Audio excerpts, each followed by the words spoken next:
Classificação indicativa. Livre para todos os públicos.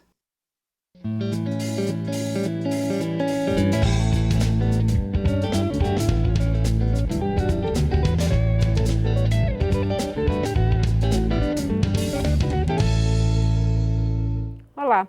A reforma da Previdência é uma das medidas de austeridade nas contas públicas propostas pelo presidente Michel Temer. Entre as principais mudanças, o governo quer aumentar o tempo de contribuição e estabelecer idade mínima para as aposentadorias. Este é o tema desta edição do Palavra Aberta com o deputado Reinaldo Stefanes, do PSD do Paraná. Eu sou Daniela André e esta entrevista é uma produção conjunta da Rádio e da TV Câmara.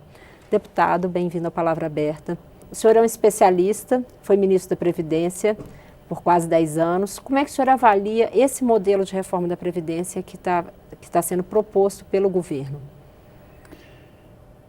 Veja, reformas da Previdência em todos os países do mundo organizados é uma questão natural. Ou seja, você tem um sistema previdenciário, à medida que o tempo passa, você vai ajustando esse sistema previdenciário, ou esses regimes previdenciários, no sentido de adequá-los a uma nova situação.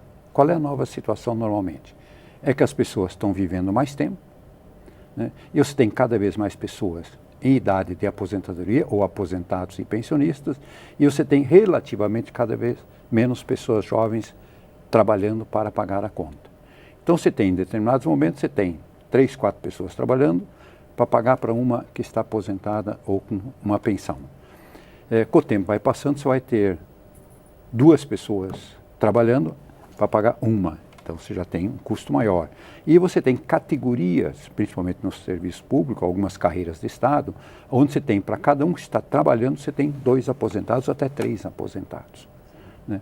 Então você tem que fazer esses ajustes. Então isso é um fenômeno, isso é natural na maioria dos países. O Brasil é que não tem essa cultura e que tem retardado esse processo de ajuste da sua previdência. Então uma pessoa chega e reclama o seguinte: poxa, eu ia me aposentar com 50 anos de idade. E agora eu preciso esperar até os 55, só um exemplo, né? E ela acha, enfim, muito difícil ter que esperar mais 5 anos. Ela acha que ela é sacrificada por isso. Mas a verdade é que há mais de 20 anos, praticamente todos os países organizados do mundo já têm uma idade mínima acima de 60 ou mesmo já em 65 anos de idade. Onde é que está o erro? É que nós não estabelecemos a idade mínima 20 ou 30 anos atrás. Então a pessoa se acha sacrificada porque tem que trabalhar mais 2 ou 3 anos. Não, é tudo isso porque o nosso regime está errado. Os nossos princípios básicos, fundamentos básicos, não obedecem àquilo que se pratica no mundo inteiro. Deputado, sobre essa prática em outros países, a oposição argumenta que outros países onde há uma idade acima de 60 anos são países com expectativa de vida maior que a do Brasil. E que também aqui haveria uma dificuldade para as pessoas contribuírem por 25 anos, principalmente quem está abaixo de 3 salários mínimos, que é a maioria das aposentadorias hoje, tem dificuldade em completar esses 25 anos de contribuição. O senhor acha que existe um panorama de codificação disso a curto prazo? Veja, há um enfoque absolutamente errado em relação a isso. Quer dizer, uma coisa é você medir a expectativa de vida ao nascer e a expectativa e a sobrevida ao atingir 20, 30, 40, 50 anos de idade. Por quê? Porque você tem muitas mortes em países em desenvolvimento como o nosso no início, nos 1, 2, 3, 4, 5 anos de idade. Ou você tem também nessa faixa dos jovens, onde também morrem muitas pessoas. Mas a nossa sobrevida das pessoas que chegam à pensão ou chegam à aposentadoria é exatamente igual ao resto do mundo. Então não existe dizer que no mundo as pessoas vivem mais. Ou seja, uma pessoa que no Brasil atinge 50 anos de idade, ela tem uma expectativa de vida, segundo o IBGE, de 80 anos, de viver mais 30 anos. Essa é uma expectativa correta. Isso é um dado que não pode ser contestado. Então se a oposição joga isso é um discurso, mas não é a realidade dos fatos que acontecem, né? Agora, a questão do contribuir, exigir o mínimo de 25 anos de contribuição. Bom, está dentro dos padrões também universais.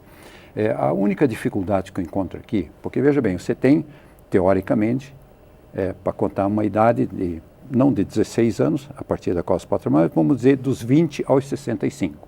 Então você tem, teoricamente, 45 anos de vida útil. dessa vida útil de trabalho, você precisa contribuir 25 anos. Né? Então, é o mínimo exigido.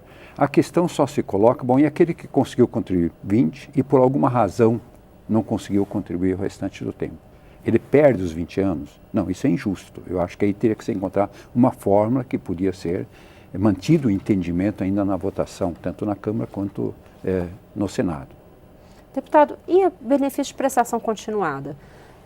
O que vai ser modificado na proposta que já foi aprovada pela comissão especial e o que fica para ser decidido em legislação infraconstitucional, que vai ser votada posteriormente?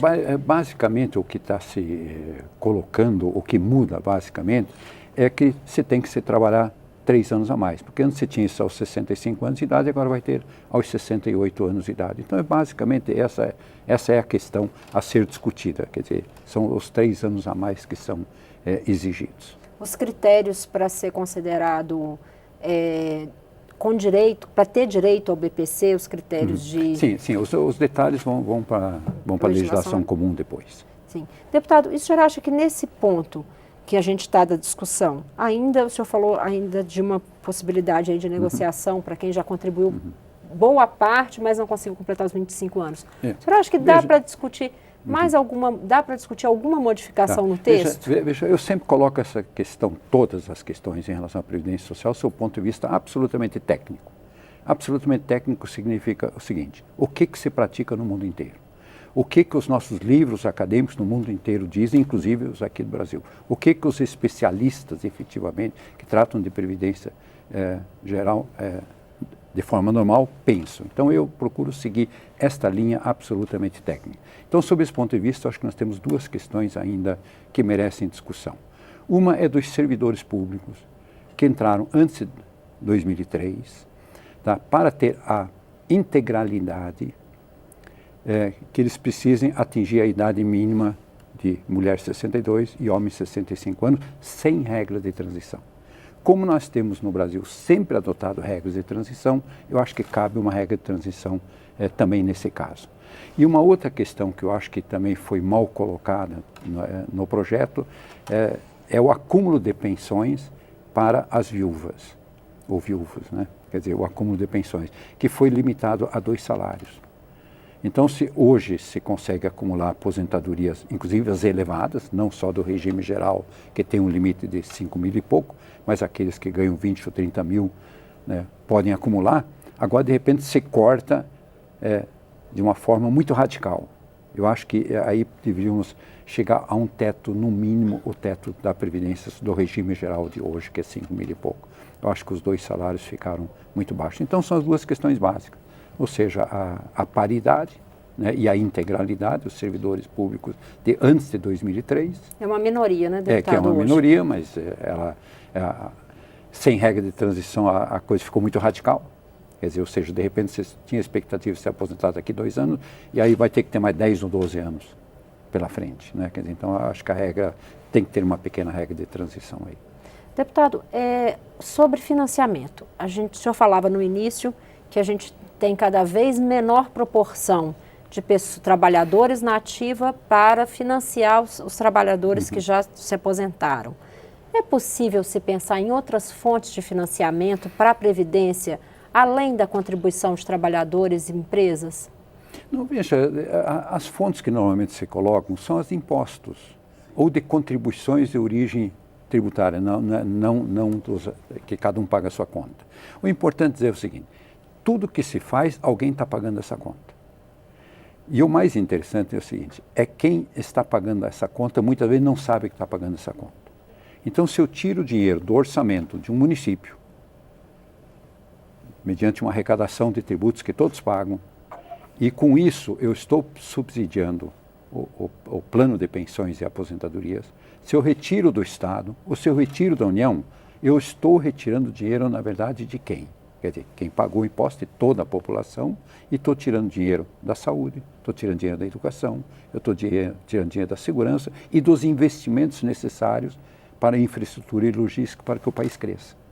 Né? Então, é muito fácil teorizar, dizer, não, vamos usar tal contribuição, vamos usar o orçamento da Seguridade Social. Então, é muito fácil teorizar, mas na prática, alguém está pagando essa conta e alguma coisa está deixando de ser feita.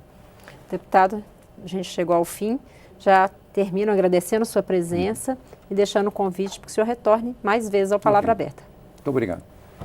Palavra Aberta termina aqui. O programa é uma produção conjunta da Rádio Câmara e da TV Câmara. Eu sou Daniela André e conversei com o deputado Reinhold Stefanes, do PSD do Paraná, sobre reforma da Previdência. Você pode assistir esta e outras edições também em nossa página na internet, câmara.leg.br/palavra aberta. Obrigada pela audiência e até o próximo programa.